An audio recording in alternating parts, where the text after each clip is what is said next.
This is Life of the Party here with D-Nasty, the master. Yo, what's going on? About to do an interview today. You already know. D-Nasty, tell us a little bit about you. Well, you know, D-Nasty. Didn't nobody anticipate such a talented youth. That's what that stands for. 914. Probably one of the dopest lyricists you ever heard and you never heard. Okay. Enough said. With that being said, let's put on a little something by you. Let's turn that up. Let's get it. Alright, so let's get right into it. Alright, so when'd you start music? Me, well, when I was little, I used to listen to songs a lot and everything and stuff like that. Like music, hip-hop, R&B and everything. And then I used to spend a lot of time with my cousins and everything. And they're from Mount Vernon as well. They grew up on Union. And I didn't have cable back in them days. That's real shit. They did. And I used to always be at their house after school. And there was a song that came out called All About the Benjamins. And it was something about that song I just dug. And I learned that like it was my life's mantra or something like that.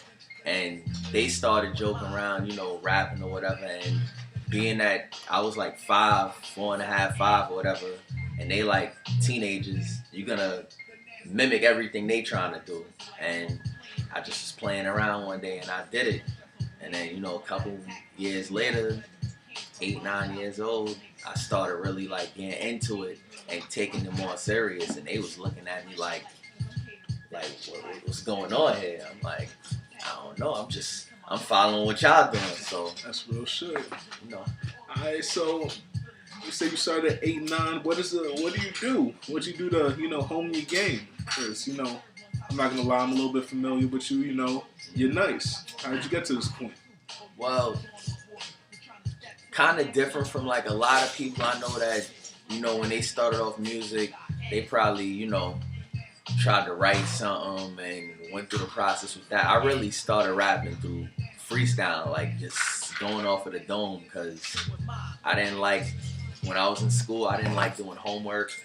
I didn't like writing assignments, none of that. Like if I had to do it, cool, but just on the fly, I didn't like doing it. So I must have just had a lot of things that I was thinking about that I just needed a way to get out without even realizing it. So I used to just freestyle a lot.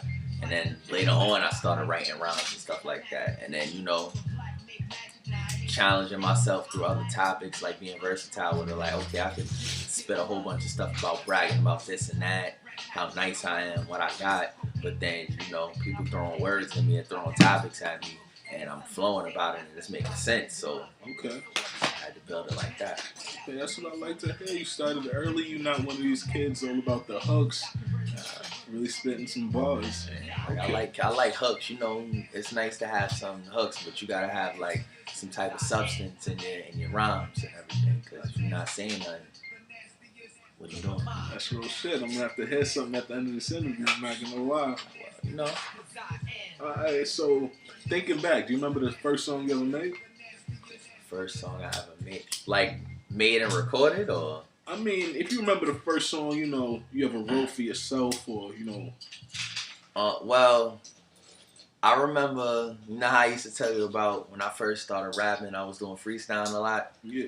My cousins, they made me like sit and write something one day and everything, and I don't even remember much of how it went or whatever, but I remember they used to make me do stuff like that. And then it was another rhyme they had me write. And I think it took me about a year to write it because they had their little notebooks. And I started writing in it and everything. And then I left it. And then the following summer I came and I found it and I finished it. So it was some song called, I don't know, Angel of Death, something like that. Then another one, The Nation. And then I wrote something called, and this is probably the better one, it was called 44 Fours. And because Jay-Z had a song called 22 Twos. I remember that. Canvas had a drink called 33 Threes. So I said, I'm going to rock with the 44 Fours. I like that. And funny enough, this was like 2003. And about 06, and around the time Kingdom Come came out, my cousin called me and said, "Yo, you remember that joint you wrote 44 fours?" I'm like, "Yeah." He like, "Yeah, you know Jay-Z just came out with a 44." I'm like, "You lying? Like that's crazy." Like I wrote that joint when I was like 10, 11, and then before I turned 14, a real song called 44 Fours came out. That's crazy. Mm-hmm. Crazy. Yeah. So, also tell us about, the first song you ever recorded. What was that like for you?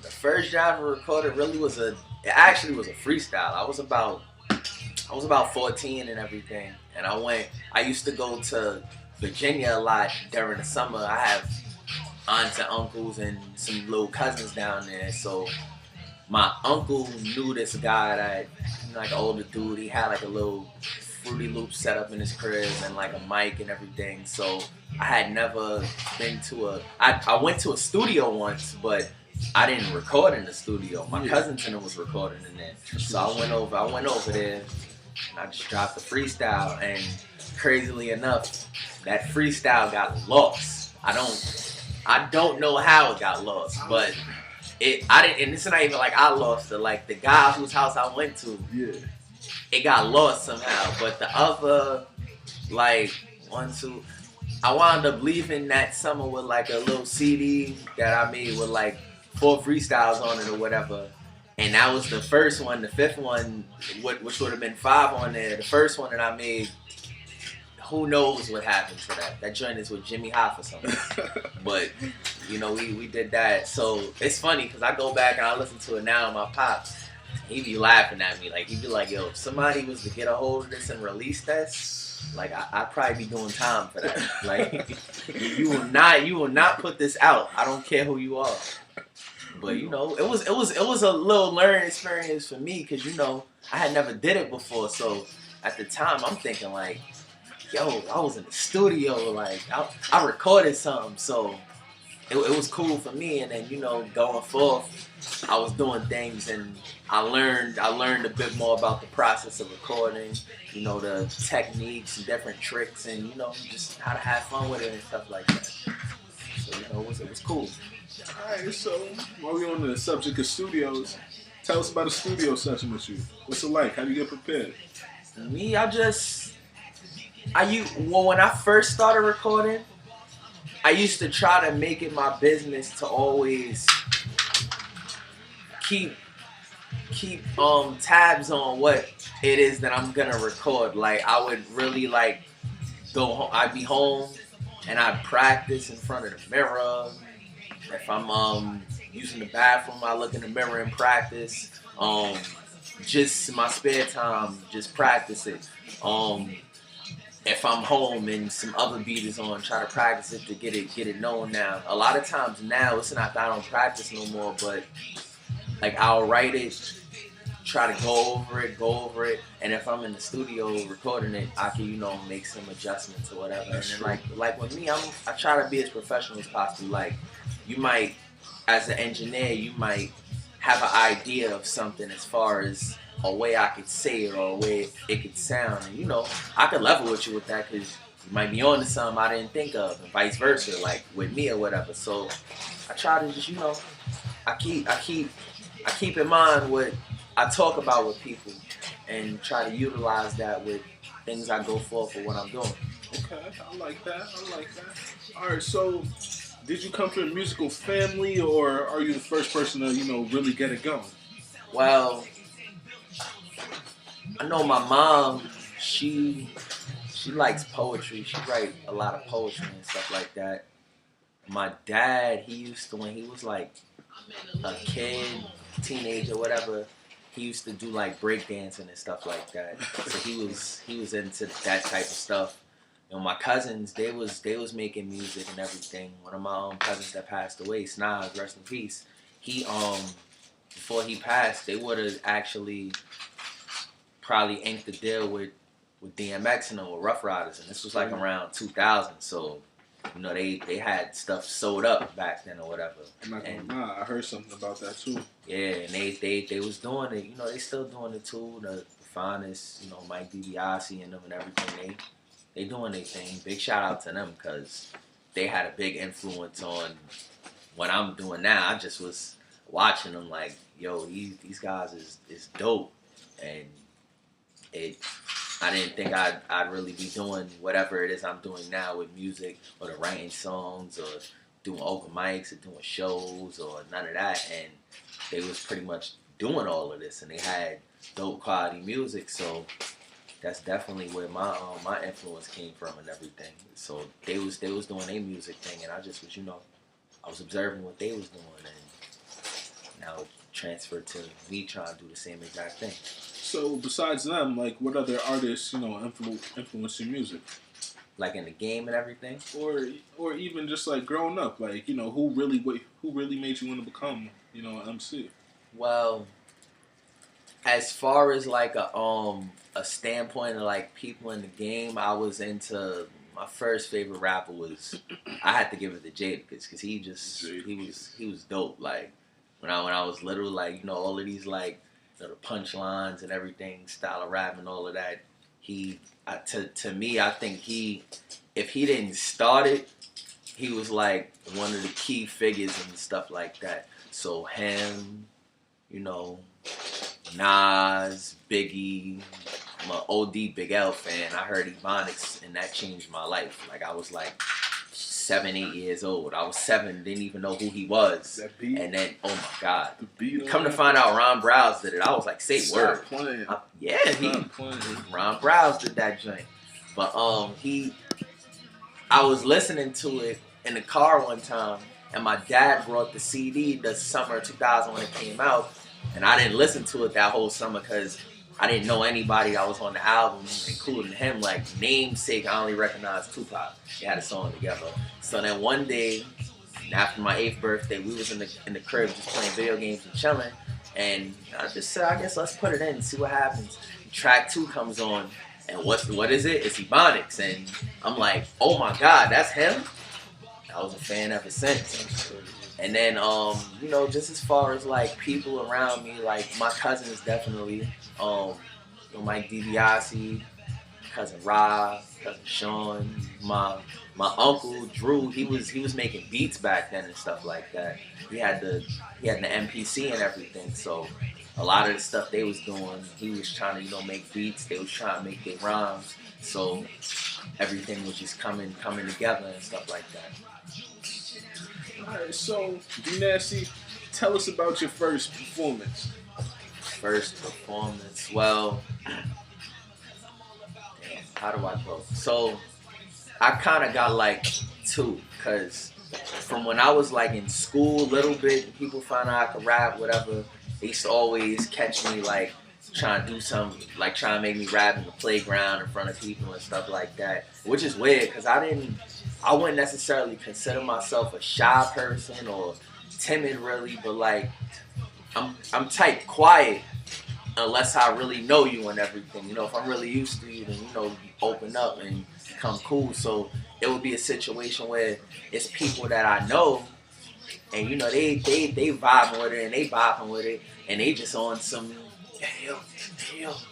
So then that kind of like opened me up to like being open with people. So a lot of that stuff was like when I was in school and in the locker room and in the hallway. And then my first ever like show, if you want to say, in 2008, I did this event called the Rapathon. It was the 2nd annual Rapathon, and they had like sponsorships. I think Power 105, High 97, and oddly enough, my dad, the first Rapathon was in 07. He heard the commercial, but it was so quick that he missed it and he never heard it again. So when 08 came, the second Rapathon, he kept hearing it, and he just caught it one day, caught the number, and all that was calling up and everything. And they just was like, yo, just bring him, like, see what happened. I was like 15 at the time, so I didn't realize how much I needed to learn, because I'm thinking I'm loud. People in the front can hear me, people in the back can't really hear me, so I was a little, I ain't gonna front, I was a little self-conscious and everything. So when I went to the second audition again, it just came out of me, and then when it actually happened, I just like had to let it loose. Let my pops tell the story. It's like he threw me head first off the cliff, and I just came back up or whatever. So I just went with it. And it was good learning and everything. Cause it's wild when you doing stuff like that. 15 years old, you're a sophomore in high school. You not even on the path to really learning about life yet and everything. And you in front of grown people and people that's doing things with people in the game, and you just in high school. So the first performance was definitely a big part of me because that kind of like helped bring me into the person I am today. Okay, with ThaMasta. Yo. Alright, so give us, a couple bars. Couple bars. Alright, let me have something.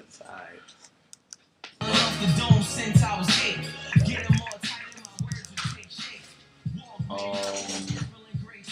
Purple and gray tapes, now it's iPods and iPhones. When it come to flowing, I'm in another time zone, cause my mind's on a level that you could never ever say you heard of. Yeah, this is bloody murder, came to serve you like a waiter, cause I'm destined for greatness, so I'm destined for greater. I'm putting craters on your brain, I'm amazing when I spit it, don't forget it. So the sickest up in the business, you cannot get with this. I'm in a league of my own, yeah, it's ether in my zone when I spit it off the dome. Yeah, I be sending rabbits home, matter of fact, they home is a tombstone. Followed by a plot, everything I'm not, made me everything that's hot. In other words, what you got, I don't have, I'm never lacking. The off-the-head assassin, get it clapping. I bust cats like reciprocal fractions, I flip them. Understand that my version is busting off into another version. And then we bust it open like a version. Put 24s in the excursion, yeah, I'm talking about cars and I'm talking about bars. And I be on another planet, I be talking about bars, yeah, I'm mad ripping. Understanding I'm a mad villain, looking at my crew neck. Understand what I do, yes,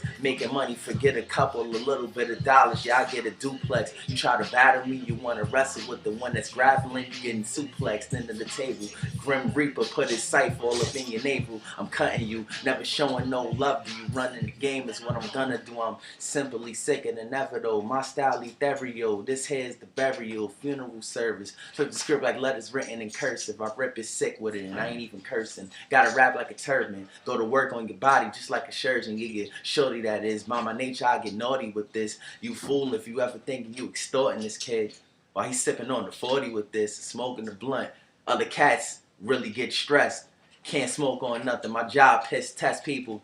And I ain't get that piss test yet. Understand I'm still one of the best. And it's a ball fest. I'm slugging them. Slim cat that's thugging them. You battling me, you bugging, son. I'm ill with it, real with it, sicker than ever though. Forever I'm the nastiest. And you can never ever act with this. Listen.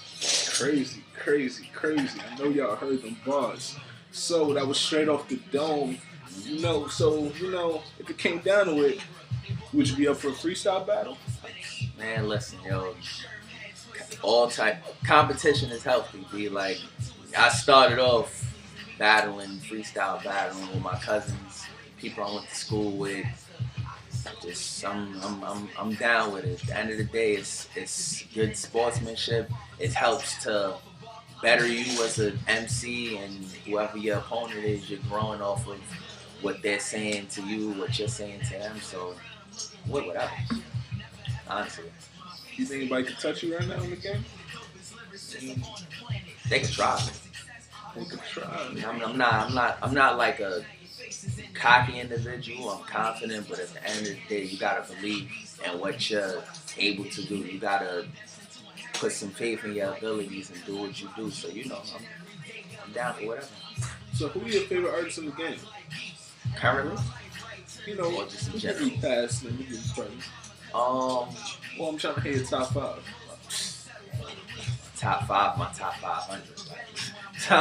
My joint switches all the time. But like, if I can name some people, like key people